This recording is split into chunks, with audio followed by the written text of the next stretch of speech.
علیکم ورحمۃ اللہ وبرکاتہ۔ جی محترم بھائی نے لکھا جی حدیث نبی کریم صلی اللہ علیہ وسلم کا ارشاد ہے، میرے صحابہ ستاروں کی طرح ہیں۔ جامع بیان العلم جلد نمبر 1 صفحہ نمبر 90۔ کہتے ہیں یہ حدیث کی تحقیق چاہیے۔ جی محترم بھائی، یہ روایت جس کی طرف آپ نے اشارہ کیا ہے جامع بیان العلم کے حوالے سے، یہ حافظ ابن عبد البر رحمۃ اللہ علیہ کی کتاب ہے۔ تو ابن عبد البر نے یہ روایت اس جگہ پر جو نقل کی ہے جلد نمبر 1 صفحہ نمبر 90 پر، تو بھائی یہ روایت تو ثابت ہی نہیں ہے جی۔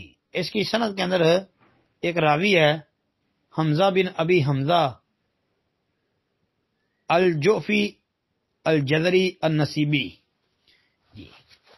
بھائی اس کے اوپر محدثین نے بہت زبردست قسم کا کلام کر رکھا ہے۔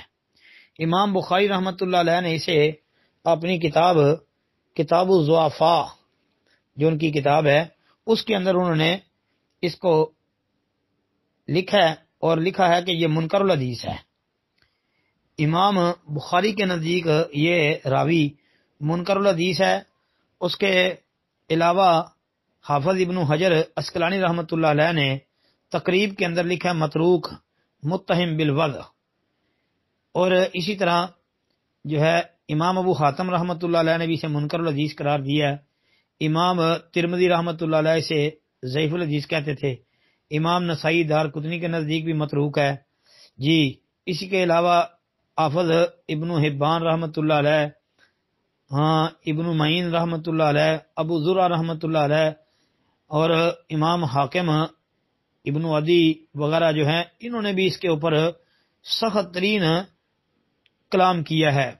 بلکہ حاکم رحمۃ اللہ علیہ فرماتے ہیں کہ یہ موضوع روایتیں بیان کرنے والا آدمی ہے، تو بھائی یہ تو کسی صورت میں بھی قابل حجت نہیں ہے جی۔ تو یہ روایت تو بھائی بہت زیادہ گئی گزری ہے۔ اس راوی کے اوپر جو میں نے تبصرہ مختصر سا آپ کے سامنے رکھا ہے، آپ کو اسی بات سے سمجھ آنا چاہیے۔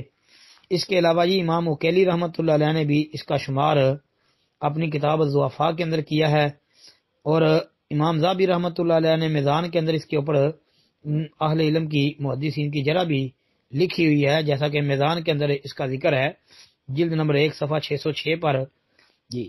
تو یہ گیا گزرا آدمی ہے، بلکہ اس کی کوئی سند بھی ہمارے علم کے مطابق ثابت نہیں ہے کہ نبی علیہ السلام کے صحابہ جو ہے وہ ستاروں کی طرح ہیں، ستاروں کی مانند ہے، ان میں سے آپ جس کی بھی اقتداء کریں گے تو کامیاب ہو جائیں گے۔ ایسی کوئی روایت بھی میرے علم کے مطابق کم از کم بھائی ثابت نہیں ہے جی۔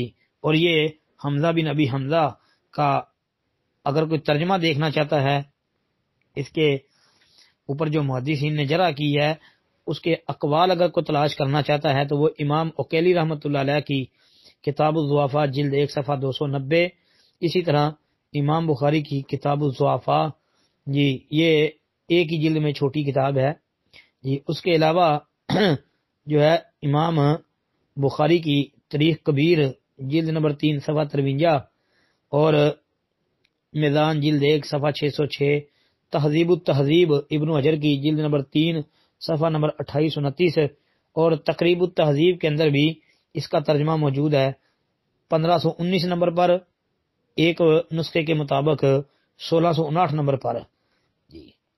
تو امام نسائی نے اپنی کتاب الضعفاء والمتروکین میں 139 نمبر پر اس کا ذکر کیا ہے۔ ایسے ہی تاریخ الدوری جلد 2 صفحہ 134، اور الجرح والتعدیل ابو حاتم کی جلد 3 صفحہ 210، المجروحین ابن حبان کی جلد 1 صفحہ 169، اور الکامل ابن عدی کی جلد 2 صفحہ 376، اور ابو زرع رحمۃ اللہ علیہ کی الضعفاء 463 نمبر پر جی۔ اور بھی کئی رجال کی کتابیں ہیں جن کے اندر اس کا ذکر موجود ہے جی۔ تو بھائی یہ ثابت نہیں ہے جی۔ السلام علیکم ورحمۃ اللہ۔